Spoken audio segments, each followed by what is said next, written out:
starting the series at the Rigarden Magical Academy, the most prestigious of all magical schools. We see our MC watching various students perform magic feats. As for our MC, someone who has no magical aptitude, we see him on the 7th floor of the dungeon, training and slaying monsters with his sword as it's the only way he can grow. In the capital of magic, Erebus Rigarden, students attend the Rigarden Magical Academy, all answering basic questions regarding the creation of sulfur by channeling magic in a balka or Agni dust, and with the sulfur a flame can be created. Spearheading the class, Professor Edward Serafins ends up asking our MC, will support a 6th-year student accompanied by his familiar, Kiki, to demonstrate such an act. Flustered, Will has no choice but to head to the front of the class, ordered by Edward to demonstrate the simple sulfur creation spell. With all his might, Will attempts to infuse the ore and dust with magic, but upon failing, the entire classroom erupts into laughter. Disappointed, Edward voices how studying the theory won't get Will far in life, even if Will is considered an honor student for note-taking only. Among the students, a sudden burst of flame ignites the ore and dust, producing a potent blue flame, but this prompts the professor to remind the students to demonstrate only when asked. Speaking up, Shaun Ulster apologizes for the sudden display of magic, smirking as Shaun mentions how they believe Will needed help with a basic demonstration. Regardless, Edward casts an ice spell to put out the flames, reminding his students that magic in this world reigns supreme, especially since the heroes of their worlds are mages. Hearing Edward suggest that Will leave that academy for being magicless, Will steps outside for a breather, but is confronted by Shaun, Lyral, and Gordon, mocking Will for training in the dungeon again. At the same time, Colette appears, ordering Shaun to stop bullying Will, but hearing that Colette calls Will one of her friends, Shaun takes the chance to remind Will that achieving the status of a Magi Evander is out of reach for a normie like Will. With Shaun and his friends leaving, Colette tries to cheer Will up, pointing out how weird it was for Professor Edward to make fun of Will in front of the entire class. But Will admits that it was fine since Edward was right about him having no magic. Will changes the topic by telling Colette how surprising it is for a cute girl to be helping him out, shocking Colette as she demands to know if Will calls every girl he sees cute. Apologizing for the sudden compliment, Colette shyly asks Will to give her a moment, reminding herself that Colette Lure is from a noble family and should behave as so. Seeing Will glaring off into the distance, Colette asks what Will is thinking, happy to see Will admire the beautiful Magi Evander, the wizards that hold up the sky. Written in history, there was a time when the world was enshrouded in darkness by the celestial host, up until 5 powerful wizards fought back against the evil, casting a seal that opened up the sky. The title of Magi Evander has since been passed down to only the strongest of wizards, but Colette wonders if the Ice Maiden's wand, Albie's Vina, is watching over them as they speak, surprised to hear that Will believe so. Flashing back, we see a young Will speaking with a young girl, Elfaria. Will is amazed to hear Elfaria tell him stories about the sun and moon in the sky, both agreeing to become Magi Evander if it means they can scale the tower and see the sunset. Sadly, Will and Elfaria's promise was one-sided, with Elfaria becoming the youngest person to achieve the title of Magi Evander, ultimately leaving Will behind. Having not given up, Will promises to one day meet Elfaria at the top of the towers, but is brought back to reality when Professor Werkner Nordram screams at Will for being reckless and venturing into the 7th floor of the dungeon. Will apologizes for being reckless, but seeing as he did indeed bring back the bones of an evil guard, Werkner awards Will with 2 extra credit points, pleasing Will and Kiki as Will is making progress.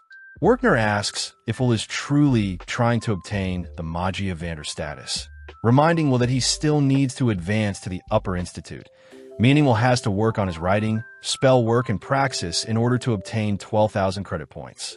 Since Will has no magic, he'll have to make up for the loss of credit points, but when Will says he'll simply overload on praxis credit points, Werkner states that it's impossible for Will to advance at his current rate.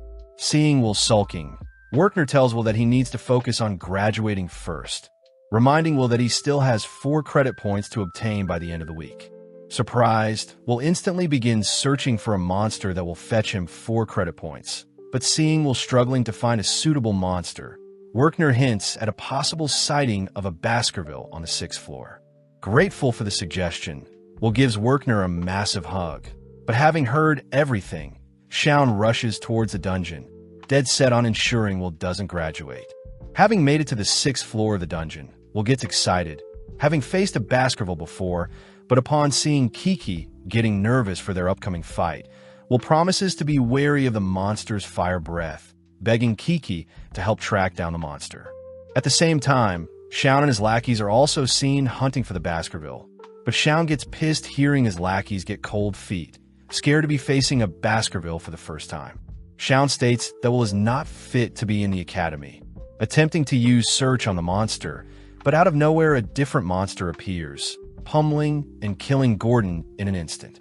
Having heard a cry for help, Will and Kiki instantly dart towards the screams, peeking around a corner only to spot Shaun facing off against an evil sentinel, a monster worth 10 credit points and is classified as an over 5 enemy. Will knows that the monster shouldn't exist within the 6th floor of the dungeon, watching as Shaun helplessly exhausts his mana, attempting to wear down the creature, but no luck. Knowing that he should help Shaun out, Will wonders if he should really be saving the person that bullied him, choosing to let Shaun die. But out of nowhere, Will remembers Elfaria's words. Elfaria had once handed Will some glasses, happy to see Will as a kind person, but in the present, Will equips said glasses, revealing that he's only kind as he wants to stand and be with Elfaria. As the monster brings its blade down onto Shaun, Will dashes forth, heroically blocking the creature's slash. At the same time, we see Edward storming into Werkner's office, reporting that Shaun and his lackeys have been missing, having ventured into the dungeons, and Edward wants Werkner to look for them with his familiar. Upon hearing that Shaun has ventured into the 6th floor of the dungeon, Werkner reassures Edward that they'll be fine, heading over to a crystal ball, stating that Will can resolve the issue. Having parried several of the monster's slashes, Will runs circles around the creature, managing to sever one of the monster fingers. Pissed, the creature blows Will back, firing several pieces of debris in Will's direction, but having increased his speed, Will disappears, impaling the monster from behind. Seeing Will's movements, Shaun is unable to believe Will is so manly, but at the same time, Kiki is seen televising Will's actions through the crystal orb, shocking Edwards, as Will isn't a normal human. Werkner reveals that Will has an abnormal physique, having superhuman strength in tune with dwarves along with the observational skill to analyze and overcome any attack once he's seen it. Having severed the creature's weapon-holding arm, heading to retrieve the monster's blade, taking a stance and countering the monster's breath of fire with a lightning speed slash. Having decapitated the monster, Will checks to see if Shaun is okay, but both Shaun and Edward refuse to accept a magicless student like Will to be so capable. Having returned to Werkner, Will officially gains an additional 10 credit points. Flashing back 5 years, we see a 10-year-old Will dreadfully walking through school, listening as his peers mock Will for being magicless, having been used to convince Elfaria into joining the same school. But now since Elfaria is a Magia Vander, Will is of no use. Brought to the headmaster's office by Werkner, the headmaster, Cauldron Anuv, senses something from Will. Handing Will a blade, Cauldron suddenly conjures several spells around Will, prompting Will to push Werkner out of the blast zone, only to begin destroying and evading the magical projectiles. Laughing out of joy, Cauldron states that she'll allow Will to remain a student, but Werkner is worried that Will won't make it far at the school. Cauldron says she's interested to see how Will can progress in life with just his sword. Spotting Will break down as he demands to know if he can eventually catch up to Elfie. The headmaster admits that Will still has a chance, although it may be a rough journey. Stealing his resolve, Will agrees to climb the tower as is, impressing the headmaster, but Cauldron wonders how Will's life will be since his sword is meant to compete with wands. Heading to Werkner's class, Will is reminded that in order to advance to the top of the tower, students must first advance into the Upper Institute, and only the strongest within the Upper Institute will be given the title of Magia Vander. Werkner adds that there are 2 ways to advance into the Upper Institute. The first is by creating a new type of magic, and the second is obtaining 7,200 credit points.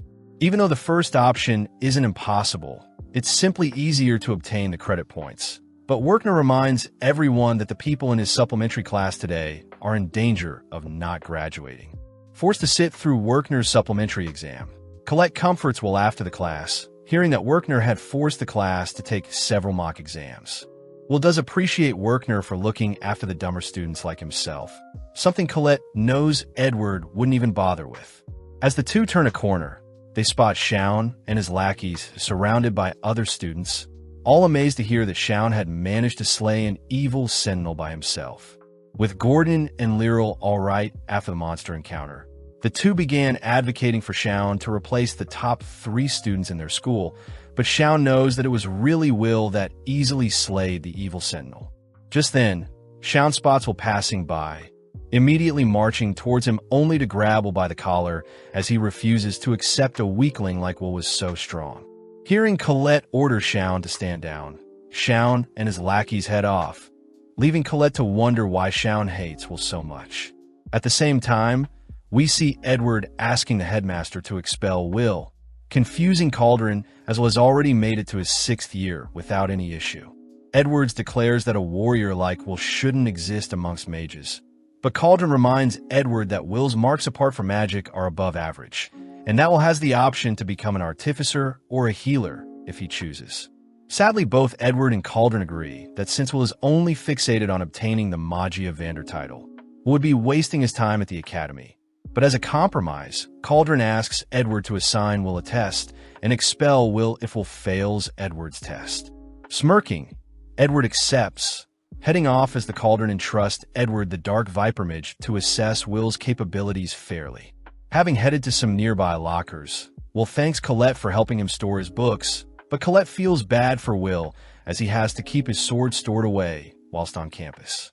Will reveals that his roommate Rosti also doesn't want him carrying around his sword, so it's better for Will to store it away in both cases, but Will reassures Colette that Rosti and himself are still friends. Now at the study hall, Will begins reciting the history of a dwarven war, surprising Colette as she wonders why Will is reviewing old material. But Will is simply practicing his writing skills, as he needs a perfect score to pass.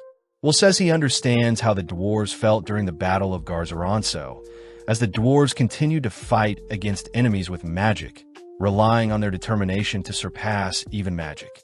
Will says he too believes his determination will someday overcome his lack of magic. But Colette gets distracted, spotting a white hair of Will's head. Wanting to pluck the white hair, Colette and Will are interrupted by Edward, asking to speak with Will alone. Heading to the spell hall, Edward says that he'll be giving Will a supplementary class, instantly casting a dark spell that barely misses Will. Edwards says Will needs to land a strike on him to pass, and Will must accept since Edward will award Will with 5 spellwork credit points if he succeeds, but will be expelled if he fails. Getting serious, Edward begins channeling a potent spell, consuming Will with a magic circle. At the same time, Werkner arrives at the headmaster's office, watching as Edward begins barraging Will with spells, wondering why Edward has been assigned to test if Will is worthy of remaining a student. Cauldron wonders why Werkner is so against Will's expulsion, hearing Werkner reveal that Will is the closest to achieving the Magia of Vander title, having already reached the top of the tower. As Will continues to evade Edward's low-tier dark magic, he's amazed at the sheer potency of said spells, attempting to rush Edward from behind, but fails to even damage Edward's magical barrier. Blown back, Will's glasses shatter, stunned to see Edward cast spells with no incantation. Racking his brain for a way to defeat Edward, Will hears that Edward will only use his black flames to attack and his magic barrier to defend. Just then, Edward begins conjuring several magic circles, overlapping them only to fire off several black flames at Will, bouncing Will around in the air, only to watch Will helplessly struggle to move, wishing he at least had his blade. At the same time, Colette is seen at the lockers, wondering what sort of kinky stuff Edward and Will could be doing, but just then Kiki crawls into the room, begging for Colette to retrieve Will's sword. Having exhausted Will, Edward begins marching towards Will, asking Will if he knows how many mages it took to overcome 10,000 dwarves during the Battle of Garzaronso. Hearing Will helplessly answer that it only took one mage, Edward stomps Will's head into the ground, reminding Will that magic reigns supreme in the world and that a sword can never compete with a wand. Even still, Will slowly gets up, shoving Edward away, as he declares that he won't stop trying until he can be with Elfie, the person he loves.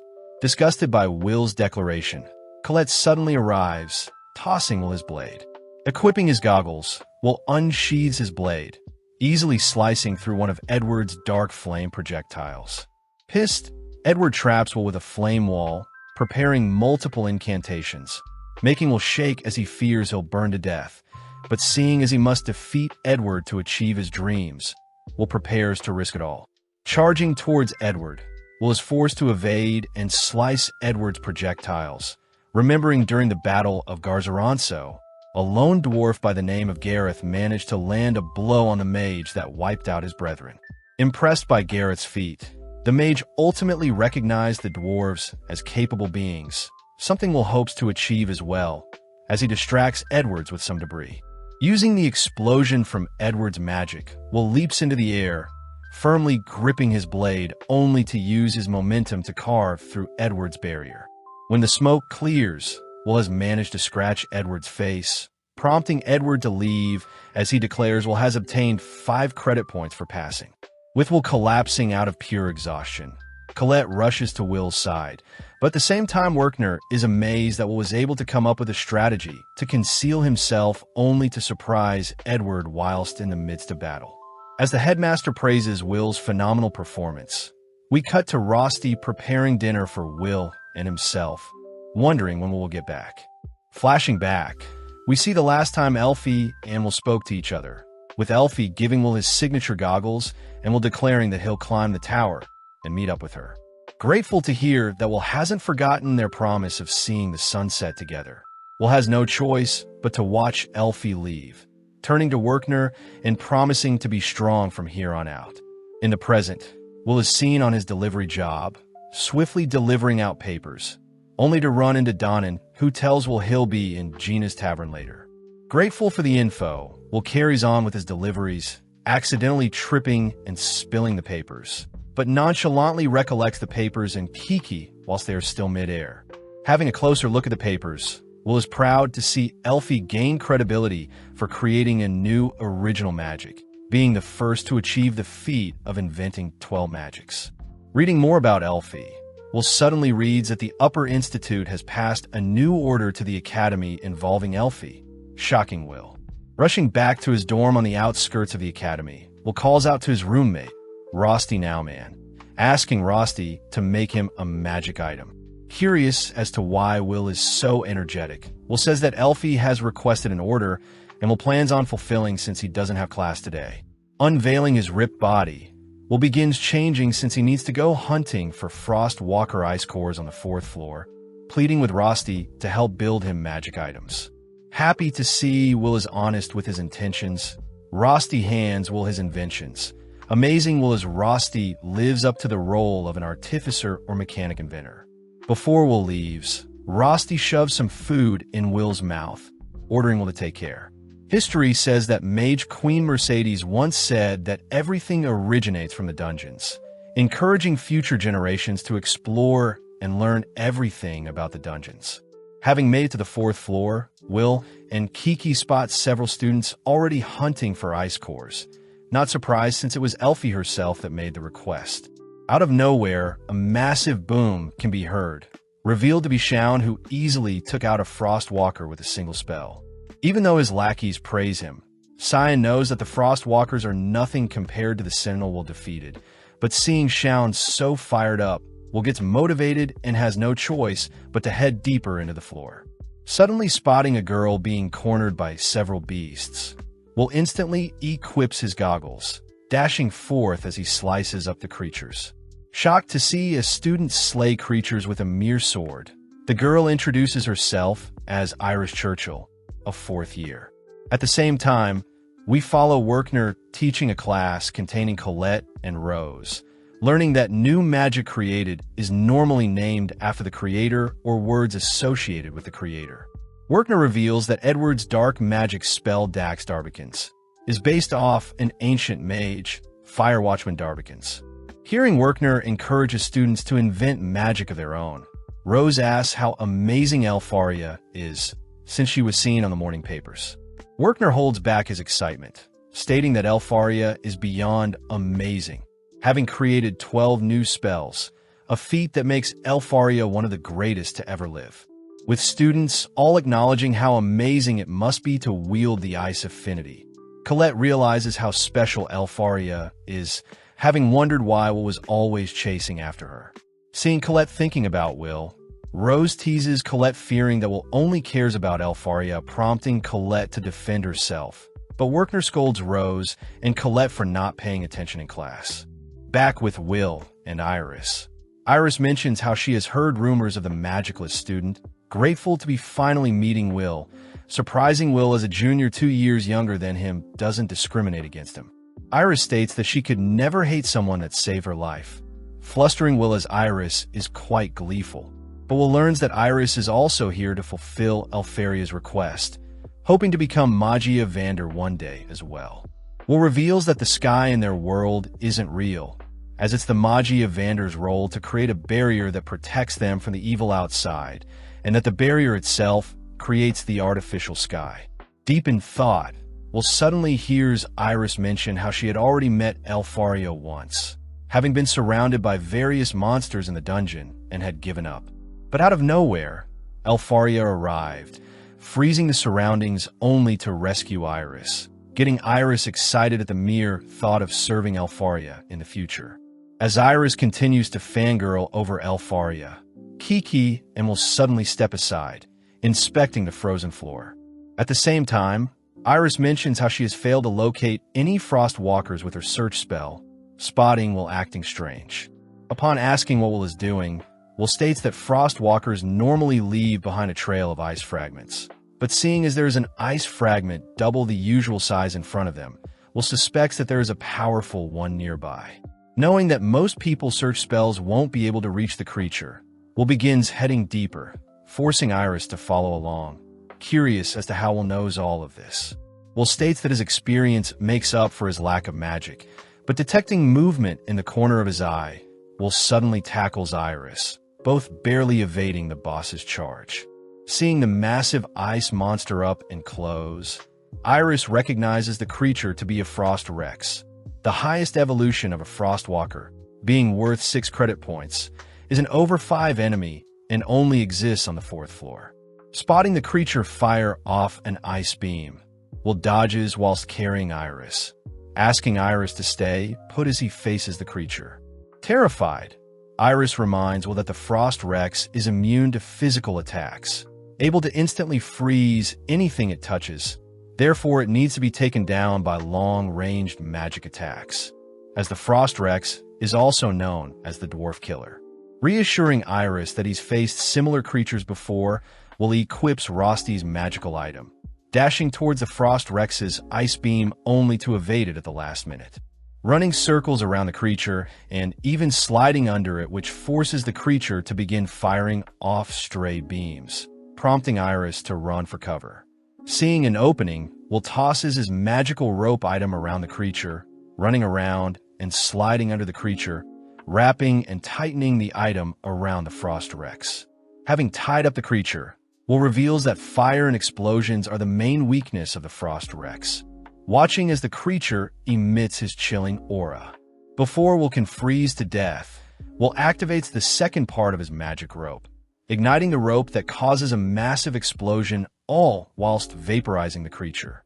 With Will grateful for Rosty's invention, Iris is seen shocked at Will's amazing feat, glaring at Will as she wonders how she will report what has just transpired. Seeing Will gleefully suggest they both leave now, Iris matches Will's gleeful energy, cutting to later that day where Iris is now in the Wizard Tower. Removing her disguise, Iris acknowledges Will as a creative warrior, opening a massive set of doors that lead to 5 thrones. Revealed to be the throne room of the 5 Magia Vander, carrying Kindio Wiseman, Eleanor Joes Alf, Zio, Thorzeus Raybolt, and Elfaria Albiz Serfort.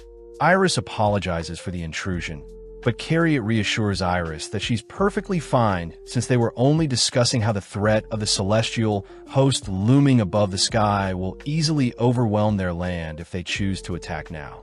Knowing that they need more powerful people to avoid the lure during the fateful day, the Magi Evander asks the Watcher Iris if she has any new candidates in mind. Hearing Iris recommend Wilserford, a magicless student, Eleanor refuses all whilst Zio gets intrigued. Before Eleanor and Zio can argue, Carriot reminds everyone that the Grand Magic Festival is coming up, something the Magi Evander all agree to look forward to. With Zio, Eleanor, and Carriot disappearing, Iris mentions how Elfaria was the one that asked Iris to observe Will. Receiving the ice core were retrieved only to ask that will get stronger so they can finally reunite.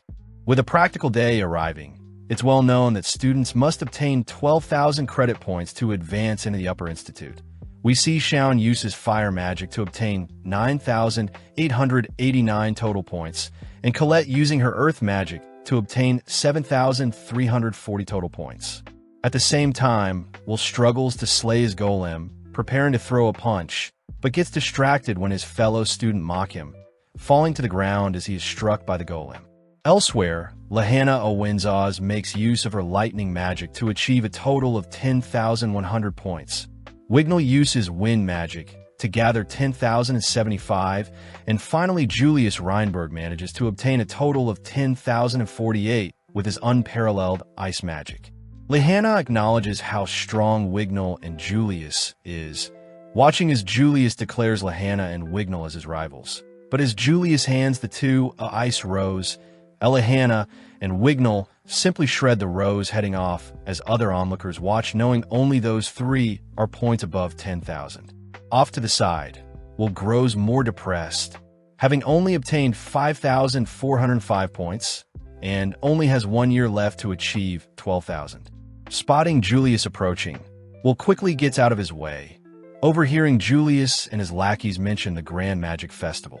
At lunch, Will asks Colette if she thinks he can win the sky race at the festival, but Colette advises Will to focus on the duels just like herself, since the elves will probably prioritize the sky race. Reasoning that his best chance to get scouted would be the duels, Will knows that everyone is probably thinking the same as himself. The Grand Magic Festival is an event held every 2 years, where various events are held to show off students' skills to high mages from the Upper Institute. Colette also takes the chance to remind Will of the 4 factions to look out for, these being the Lightning Lord's Wand, Thorzeus Fass, the Sacred Elf's Wand, Elif Kanan, the Flame Emperor's Wand, and Kindia Barum, the Ice Maiden's Wand, Albiz Vina, and finally the Light's Sovereign Wand, Masteria's Noah. Colette begins dreaming of being picked by one of the Magi Evanders, since anyone picked can skip the requirements for graduation and simply move into the Upper Institute right away, but Will knows that it's never actually happened before. Colette also brings up the myths about the Watches, those who live amongst the students to help with scouting, but Will states that they shouldn't rely on an urban legend. Will states that he'll simply be helping with operations behind the scene, annoying Colette as she believes Will has potential, but Will points out that during his second year, he was booed off stage for standing out too much. Colette does remember that year as the 50th festival and was also deemed the worst festival in history. With so many students outside training and honing their craft, Colette and Will grow more excited, both knowing that the Grand Magic Festival is their only chance to show off their skills, but Will knows he won't be doing anything to stand out this year as well. As Colette helps Will with retrieving his items, Colette suddenly detects something strange with a nearby locker, sensing that a barrier along with a sound-dampening spell has been cast. Not wanting to draw too much suspicion, Colette asks for Kiki's help, gleeful when Kiki easily breaks the spells. Upon opening the locker, the two are shocked to see a stairway leading downwards, ultimately discovering various students betting on who they believe will win each event in the Grand Magic Festival. At the same time, Will spots Shaun and his lackeys agitating Shaun, but before Shaun can do anything, Colette threatens to hurt Shaun. Will wonders why Shaun of all people are participating in the illegal gambling, but Shaun's lackeys explains that Shaun was simply curious as to who has the most attention, annoyed that Shaun isn't amongst the top 3. Pissed, Shaun orders his lackeys to be quiet, shouting that he isn't as weak as everyone thinks, and in terms of technical prowess he is as strong as the top 3, and he simply lost points during the writing exams. That evening, Will wraps up his final class for the day, heading out, but is stopped by Colette, who offers to join Will in his dungeon training. Sadly, Will states that he'll be working at Miss Gina's tavern, annoying Colette as she gets flustered. Located on Slumland Street on the outskirts of the capital of magic, Miss Gina's tavern is filled with dwarves daily, run by Gina herself, who cooks whilst Will serves their customers. Serving Mr. Donnan. Donnan feels bad for Will, as Will has to work his newspaper delivery job in the morning, student during the day, and Miss Gina's tavern at night. Will reassures Donnan that he's been doing fine, especially since he has to pay off his tuition, but Will is scolded for slacking off, watching as Rosti flawlessly serves the customers. It's revealed that Rosti is helping out in the tavern since one of Gina's regular employees quit, but the dwarves could care less as they consider Will as one of their own. That night, Will and Rosti begin cleaning up, but Rosti asks if Will is truly okay with being paid so low for his efforts, asking why Will doesn't ask Werkner to help find him a better job. Will reveals that he doesn't want to bother Werkner further, and plus Will feels at home working amongst the dwarves that don't shame him for his shortcomings. Just then, Julius and his men enter the tavern, mocking the disgusting sight and smell of the tavern, but this makes Gina and Donnan glare at Julius. Spotting Will as a server, Julius begins to crack up, pissing Will off, but Donnan gets annoyed, asking Julius to repeat himself. Arrogantly, Julius reminds Donnan that dwarves are an inferior race, having moved to their world when a celestial host destroyed the dwarves' world. In this world, dwarves are not treated equally, unlike elves, and this forces dwarves to hold themselves back, fearing a punishment for harming mages. As Rosti serves Julius and his men beverages in a bean dish, Julius and his lackeys begin laughing and taunting the dwarves, ordering them to leave their world, but Will couldn't hold back any longer, demanding that Julius and his men apologize. Will explains that the bean dish before them was something that has been passed on from generations of dwarven history, but Julius could care less, flinging the dish into Will's shirt. Seeing Will beginning to move, Julius' 2 lackeys suggest that Will not try anything, but in an instant, Will smashes the 2 into the ground, knocking them out. Having been caught in the crossfire, Julius gets real angry, beginning to consume the tavern in his ice magic. With a flick of his wand, ice spikes begin chasing after Will, barely missing his eyes and instead taking off Will's glasses. Sadly, Julius has the upper hand, pinning Will to the tavern walls. But before Rotzi can intervene, Julius stops, ordering Will to enter the tournament where Julius and Will can fight for real. As Donna defuses the situation, Julius declares he'll embarrass Will in front of everyone, whereas Will states that he'll make Julius apologize for mocking the dwarves. With the day of the Magic Festival arriving, we see Will determined to do his best, all whilst Headmaster Cauldron announces the official opening of the school festival.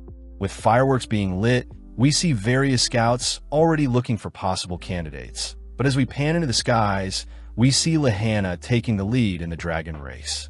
With her peers not surprised by Lahanna's amazing performance, we cut to Cauldron praising the upper towers for having their scouts integrate into the crowd without too much issue. Iris proudly states that they are simply searching for talented students, as Lahanna breaks and defends her Sky Racing title. Iris apologizes as he has business to tend to, hinting at the fact that she needs to cheer someone on. Following Shaun, we see his lackeys cheering him on for the Crown Attack event, but Shaun is seen rushing somewhere, revealed to have been asked by Colette to join her team.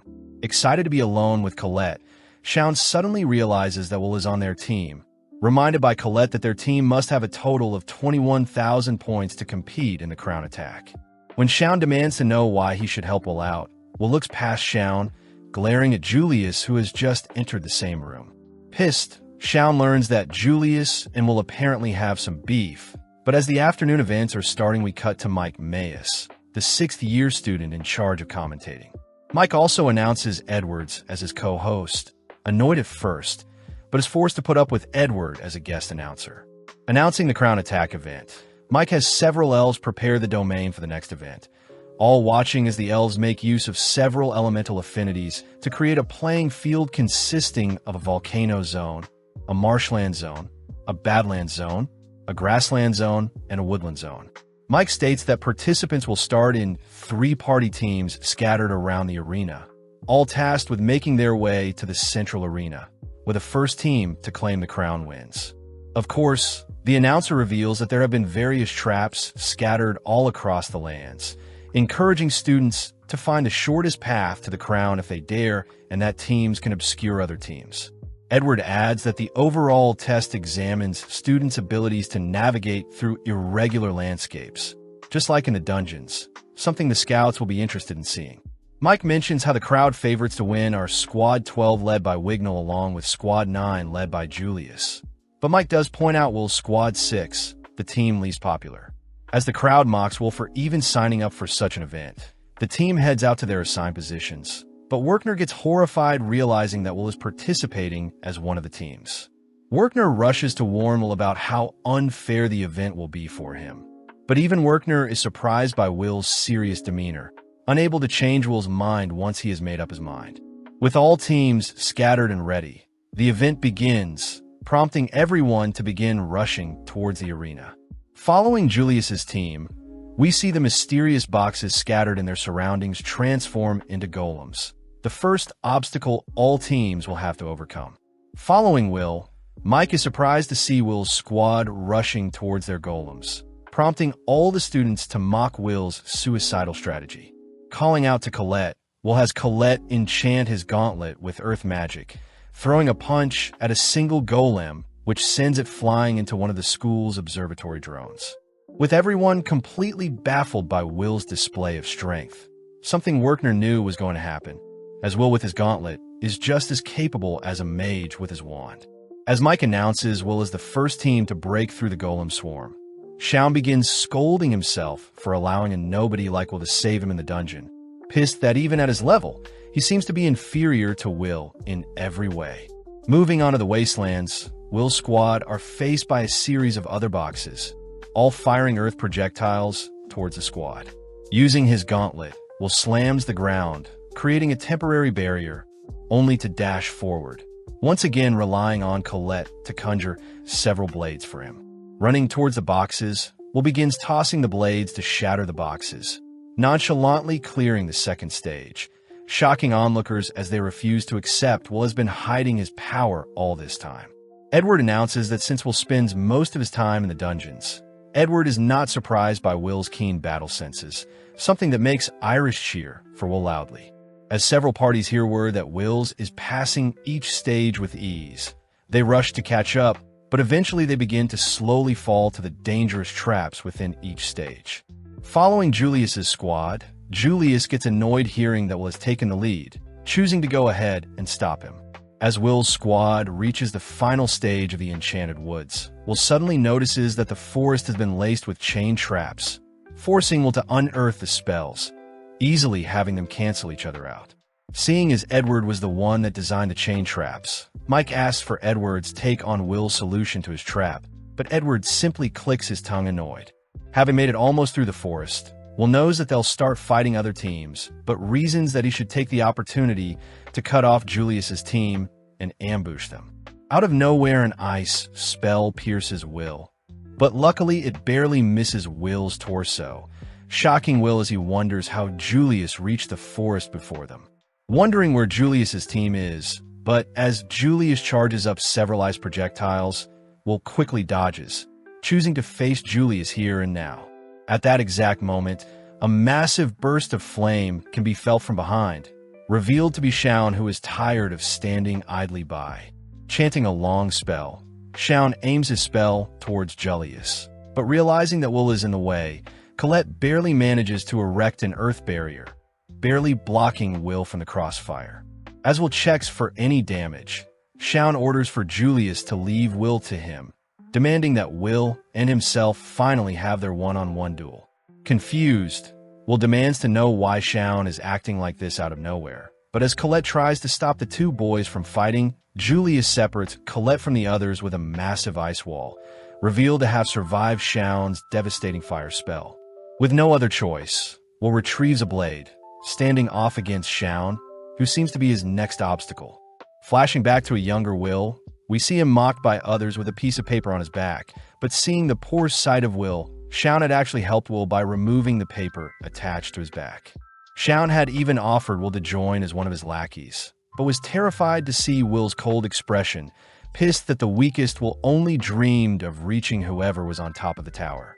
In the present, Will weaves through trees to avoid Shaun's fireballs, but Shaun increases the difficulty by having his fire weave through the forest, ultimately snatching Will up with a bind. Luckily, Will is able to cut himself free, but this enrages Shaun as he orders Will to fight him. Still hesitant, Will states that he must make Julius apologize to Don-In and the others, but Shaun could care less, firing off more projectiles whilst Will searches for alternative solutions. At the same time, Mike commentates on how silly Shaun and Will's brawl is, asking for Edward's opinion, only to get weirded out seeing how happy Edward is. Having seen everything transpire, most of the scouts note how Will's squad is being caught up in some unnecessary fighting, all disappointed to see Shaun lose his temper. Following Rosti, we see him and Kiki grow concerned at Will's situation, suddenly noticing Iris appear, greeting her as they seem to know each other. As Iris sits beside Rosti, she cheers loudly for Will, surprising Rosti as he learns that Iris is completely obsessed with Will. Jealous Rosti mentions how Will is so popular, having always been on Will's side since they became roommates, but Rosti also mentions how they suspect Colette may also fancy Will. Cutting to Colette, she's seen running from Julius's ice projectiles, pissed to hear Julius tease her for having the Earth Princess title, but Colette is caught off guard when Julius sets off one of Edward's traps. In the arena, the crowd all suddenly gasp, realizing that there are multiple Juliuses, watching as Julius appears in front of multiple teams, all confronting them. Surprised that Julius fulfilled his promise, Wignall gleefully greets Julius, but with a wave of his wand, Wignall shreds the Julius clone before him, surprised to learn that Julius had pulled off one of the Magia Vander's original spells. As the crowd goes wild, believing that Wignall had defeated Julius instantly, we cut to two mysterious elves, Filvis and Lafia, both criticizing Wignall for his subpar magic.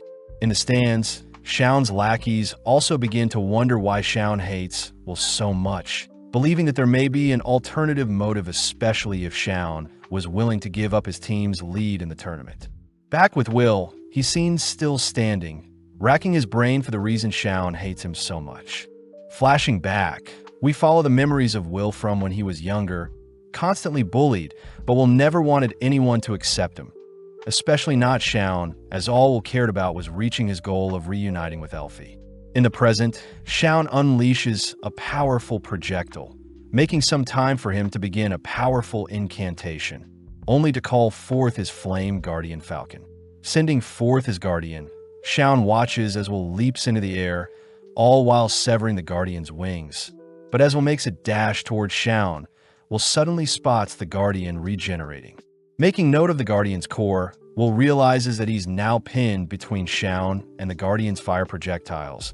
Will chooses to evade one only to block the other with his gauntlet.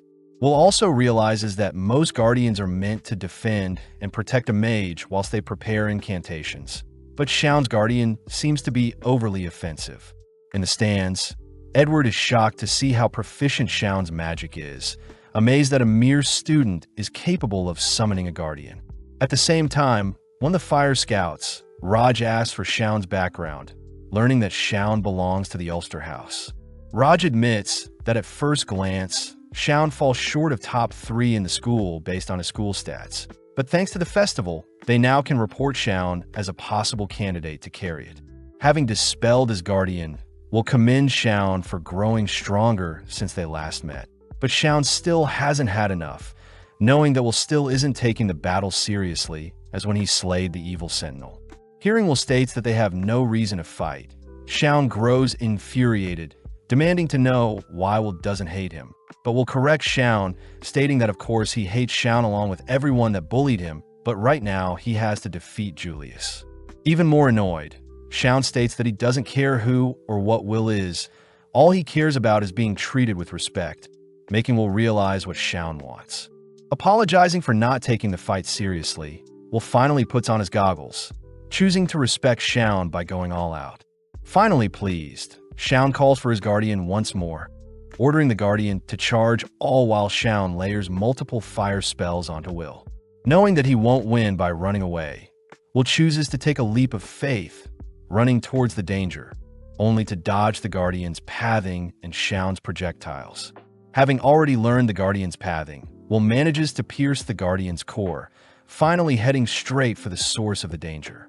As Shaun and Will prepare to bet the duel on this final attack, a massive stone wall suddenly falls to separate them, revealed to be Colette.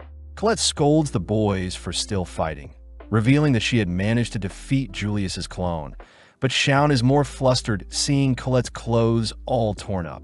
Colette tells Will to hurry towards the arena and face Julius, stopping Shaun from interfering, but this earns Colette a thanks along with Will's jacket embarrassing Colette. As Will promises to have a rematch with Shaun, we cut to the stadium where Mike announces Julius as the first team to make it to the arena, but before Julius can claim the throne, Will appears, leaping over the stadium only to challenge Julius to a one-on-one. Cutting to Elfaria up in the wizard's tower, Sarisa, her maid, scolds Elfaria for quietly sneaking a nap, only to slap Elfaria awake. Sarisa asks that Elfaria take her Magia Vander duties more seriously, secretly annoyed that Elfaria isn't fit to be one of the elites, but nonetheless Sarisa asks Elfaria to look through the selection of students the Ice Scouts have found.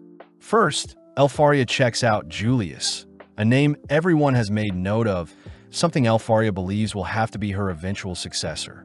Back in the stadium, Will begins to circle Julius's squad, impressing Julius as he admits that he's surprised Will even caught up to him. As Julius conjures an ice rose, he gets excited at the thought of humiliating Will, but Will equips his goggles, stating that he'll have Julius apologize before he defeats Julius. Making the first move, Julius shatters his ice rose, swiftly creating a smoke screen that surrounds Will, standing guard. Will wonders if Julius will go for a direct attack, but upon calming himself, Will detects 3 separate vibrations in the ground, deducing that Julius' team intends to surround him. Out of nowhere, a massive ice projectile appears from behind, forcing Will to continuously dodge, reasoning that he'll be able to determine the positions based on the direction of the ice projectiles. Having evaded 3 projectiles, Will now has the positions of his 3 targets, spotting Julius only to leap towards him. Sadly, another projectile flies towards him, knocking Will out of his trajectory as he suddenly realizes that Julius's team hasn't moved an inch. As the smoke clears, it's revealed that there are 4 Julius clones, but as the clones slowly march towards Will, Julius mentions how his clones explode, suddenly erupting as one of the clones encases Will in ice. Mortified at what has just transpired, both Edward and Werkner both recognize Julius's clone magic as one of the 12 ice spells Elfaria invented. Pissed, Will demands to know how a mere student can learn one of Elfaria's secret spells, but Julius states that his mere talent allowed him to mimic one of Elfaria's Magia Vander spells, mocking Elfaria for being not that talented. Infuriated, Will breaks out of the ice, lunging at Julius, but Julius simply waves his wand, launching an ice projectile to slow Will down.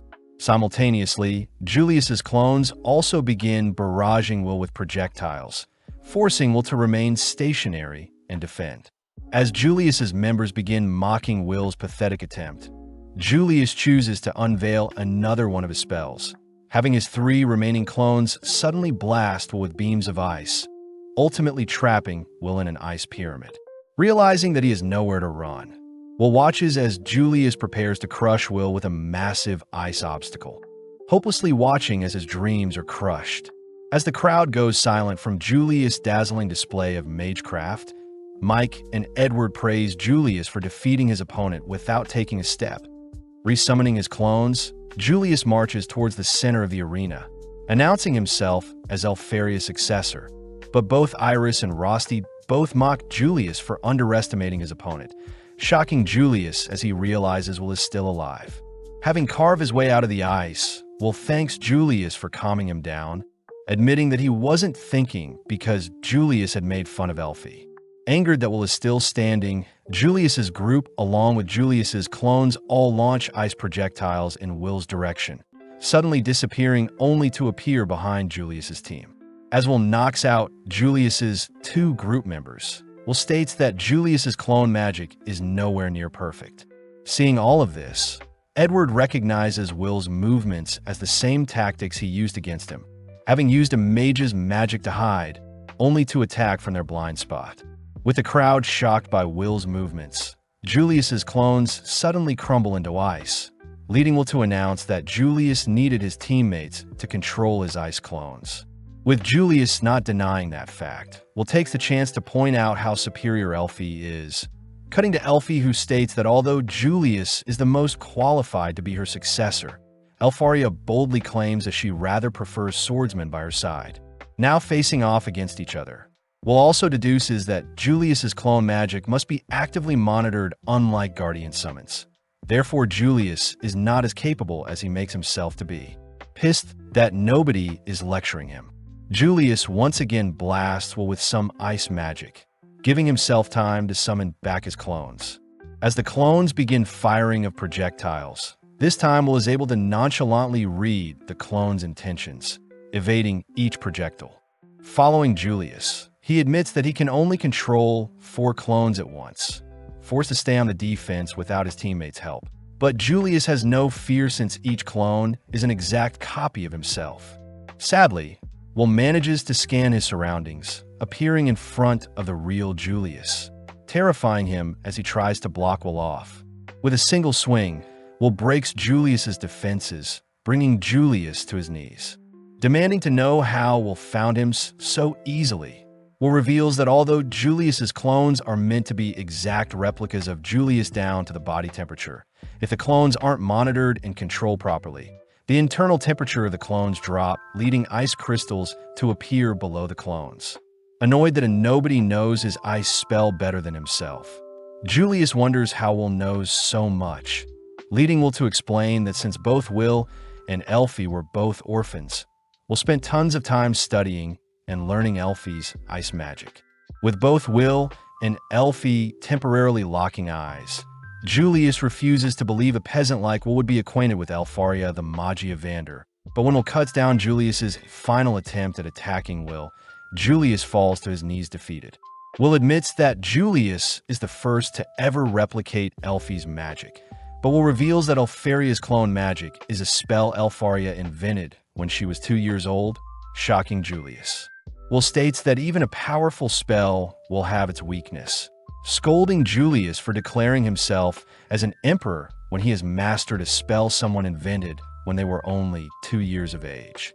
Laughing out of joy, Julius grows infuriated, letting out a burst of mana as he summons 8 clones this time.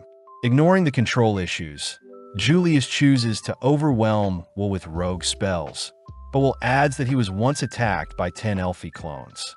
Letting loose, Julius orders his clones to attack, but in a blink of an eye, Will dispatches one of 8 clones.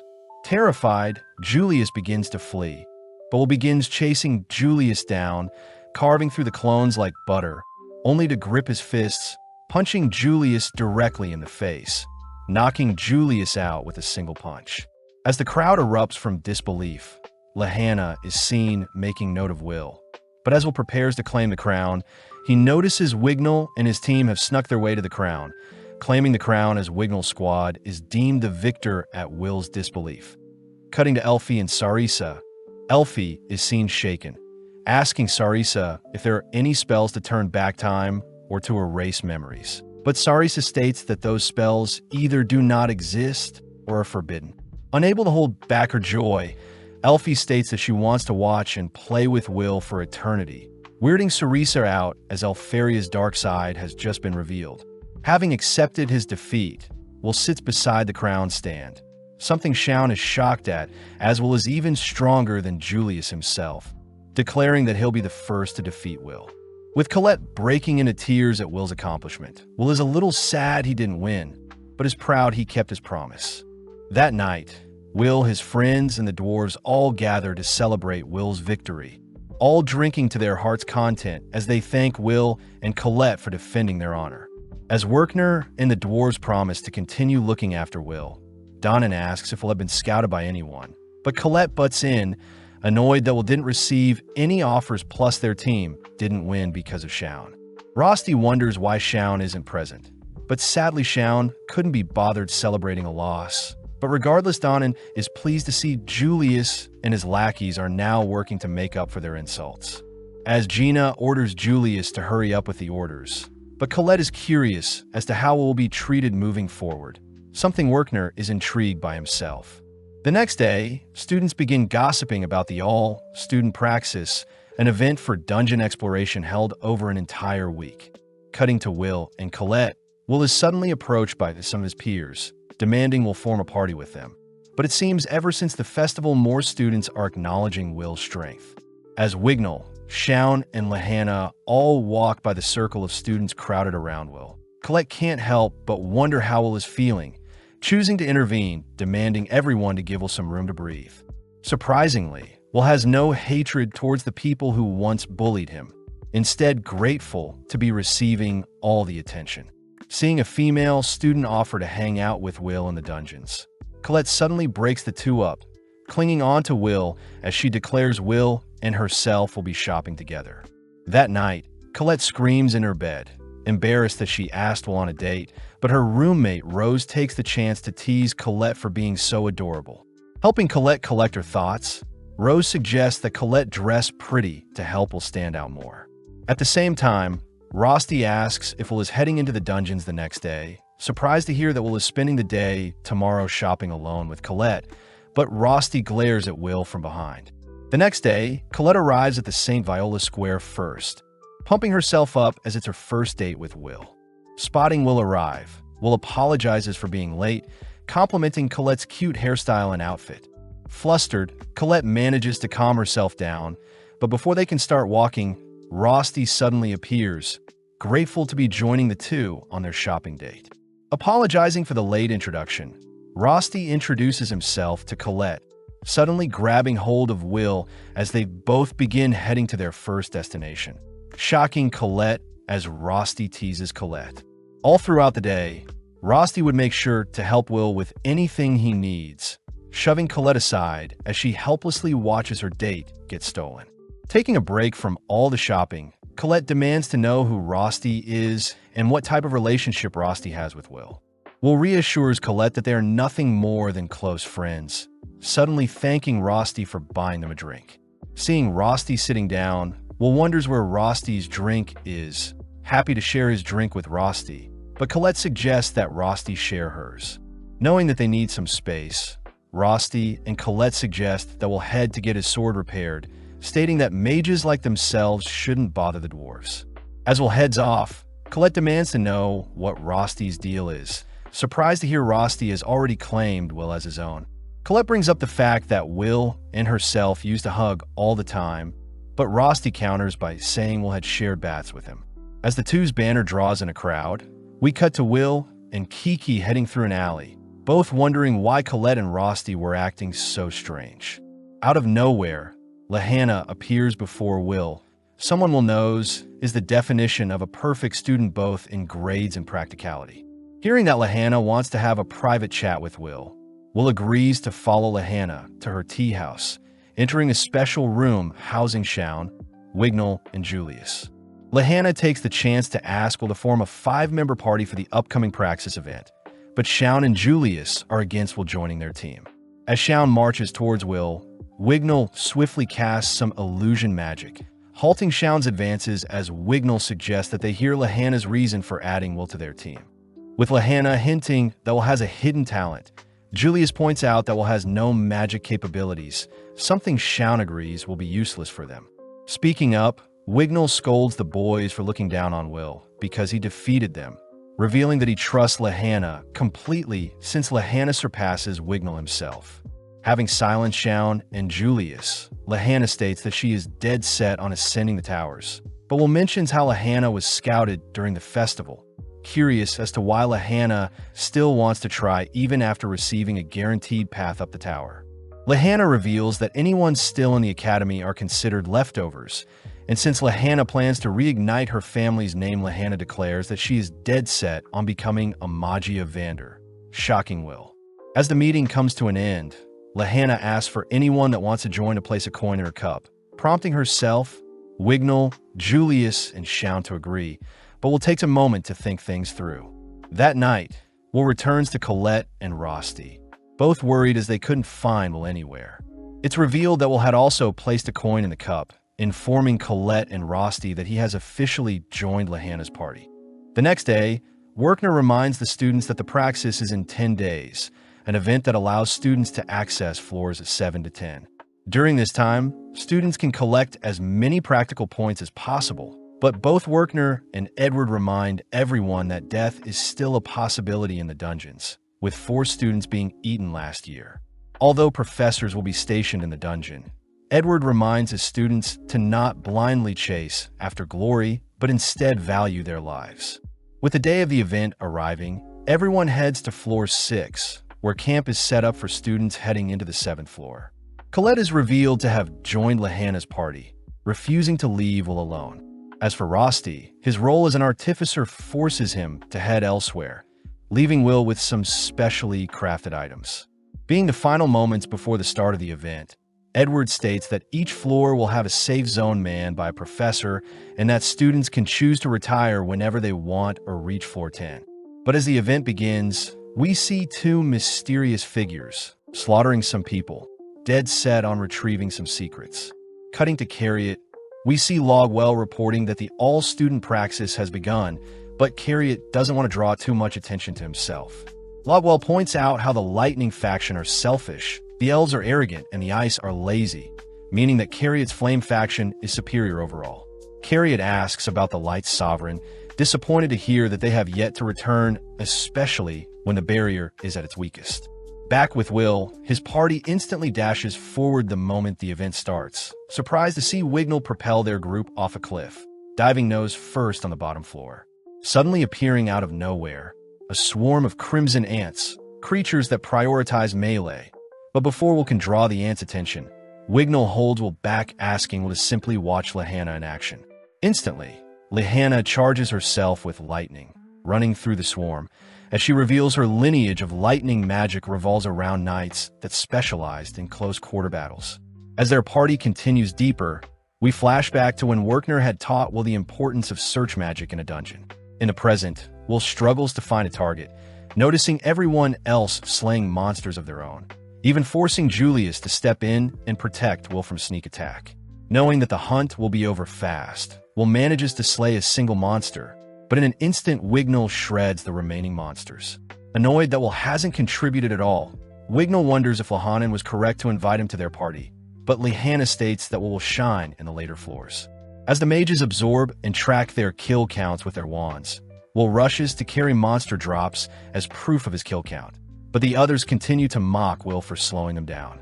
Making their way through the dungeon, Will has no choice but to watch as his team cleans up the enemy, but with one day already elapsing, Lahanna states that they should set up camp and get some rest. Taking charge, Wignall casts some illusion magic, conjuring a ring of flame that scares nearby monsters.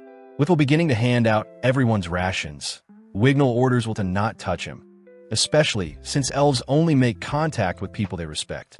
Sadly, Wignall only respects Lahanna, something Will already knew, especially since elves are from another world just like dwarves, but they all have a greater gift for magic than humans. Having all replenished their stamina, Lahanna reveals that their end goal for the event is Luminous Nabarus, the keeper of floor 10 worth 110 points. Lahanna says that their party is designed to defeat the creature. Therefore, she wants their party to head directly to floor 10 and defeat the creature first. Only then will they circle back for any additional points. With no one objecting, we cut to a deeper floor where the 2 mysterious men have finished slaughtering both monsters and people, both agreeing to head elsewhere. Having reached the 10th floor, the gang are freaked out, realizing that all the monsters on the floor have been slain. But upon further inspection, Will notices that there are no signs of magic as the monsters have been torn apart with brute strength. Nonetheless, the party head deeper, weirded out by the silence in the dungeon. But suddenly they are all horrified to discover the corpse of a Nabarus. Crying for everyone to use search, the gang layer search spells, but Will can't help but remember the time when Werkner had warned Will of the search spell's fatal flaw, unable to detect targets that cloak themselves, especially a monster in particular. Having closed his eyes, Will calls out for everyone to evade an attack from behind, forced to step in and tank the monster's beam attack. Before anyone can react, a monster appears behind Wignall, slamming him aside only to smash the floor beneath them. Seeing as everyone is falling into a deeper floor, Will searches for Wignall, but seeing as Wignall is unconscious, Will leaps to his side. Having cradled and softened the fall, Wignall is still severely injured. With everyone paired off, they all realize that they've fallen past floor 11, a region only high mages are allowed in as the disgusting amalgamated terrain stretches until floor 15. As Will stands before a massive snake, we follow Wignall in a nightmare, shamed for not being able to use basic illusion magic, even shunned by Eleanor for having such a weak arm. As Will decapitates the snake, Wignall awakens, shocked to see Will slay a monster on his own. Before Will can offer to patch Wignall up, Wignall slaps away Will's arm, reminding Will he is not to be touched. Annoyed, Will watches as Wignall patches himself up. Will notes how they only have a first aid kit and some of Rosty's magic items. Luckily, everyone has their own food and water, but Will reasons that the items will only last for 2 days tops. Seeing as the harsh conditions will decrease their chance of survival, Will asks if Wignall can start moving, but when Wignall suggests that they wait for rescue, Will reminds Wignall that no one is coming to save them, especially with that monster on floor 10. At the same time, Werkner learns that Professor Eliza has been attacked on floor 8, but to make things worse, the bodies of the professors on floor 9 and 10 have been discovered. Upon learning that an outside force has slayed the professors, Edward rushes to tell Werkner that the event is being cancelled, something Rosty knows isn't a coincidence. Back with Will has Kiki lead the way, but upon seeing Wignall frequently casting Search, Will advises Wignall to save his energy and cast Search less frequently. Annoyed at how calm Will is, Will points out that it's better to reserve their supplies and use Search every time they exit the previous Search's effective range. Will states that Kiki will keep track of nearby enemies, while Wignall's Search accounts for distant enemies, and finally avoiding swarms in a fight is their priority. Curious as to how Will is so calm, Will reveals that he had spent so much time fighting his way through the dungeon that he already knows the best option is to remain calm. Just then, several Jerjeezas surround them, but seeing as there is no escape, Will asks Wignall to deal with the lone monster, whilst he takes out the other two. Blasting his target with wind magic, Wignall turns to check on Will, shocked to see Will easily dismantling his targets, annoyed that Will is getting stronger whilst he himself has remained the same. Suddenly realizing that his target is still alive, Wignall attempts to buy some time with some illusion magic, but Will cries that it won't work. With Wignall's life flashing before his eyes, Will swiftly intervenes, slicing up the monster, only to check on Wignall. Will reminds Wignall that Jerjeezas don't have eyes, using their sense of smell to sense their target. Therefore, Wignall's illusions won't work on them. Laughing out of shock, Wignall reveals that he is not as amazing as people think he is, as Wignall has always been considered a bottom feeder amongst his kind.